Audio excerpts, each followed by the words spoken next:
Good morning everyone, welcome back to my another mini blog. আমি স্নেহা। কেমন আছো তোমরা সবাই? আই হোপ সবাই খুব ভালো আছো। আমিও কিন্তু বেশ আছি।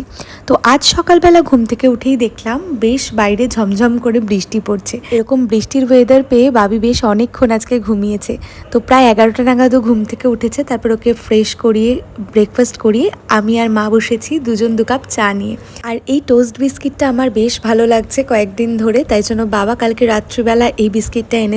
আজকে আমি প্যাকেটটা ওপেন করলাম। আমি আর মা গল্প করতে করতে চা বিস্কিট খাচ্ছিলাম আর বাইরের বৃষ্টিটাকে এনজয় করছিলাম। আর এই বৃষ্টির ওয়েদারে আজকে সবার ইচ্ছা করেছে যে ম্যাগি খাবে। আমি নিচে আসার আগেই মা কিন্তু ব্রেকফাস্ট রেডি করে ফেলেছে। আজকে ব্রেকফাস্টে অনেক রকম ভেজিটেবলস দিয়ে ডিম দিয়ে করেছিল ম্যাগি। অনেক আগেই সবার ব্রেকফাস্ট হয়ে গেছে, আমিই বাকি ছিলাম। তো আমি এখন ব্রেকফাস্ট করে চলে গেলাম স্নান করতে। স্নান করে পুজো দিয়ে নিয়েছি।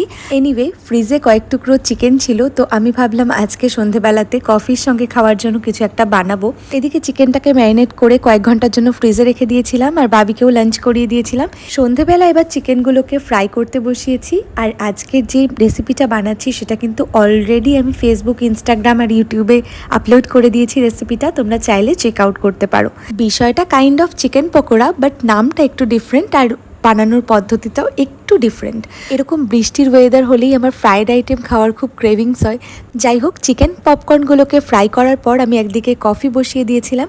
তো কফিটাও বানানো হয়ে গেছে।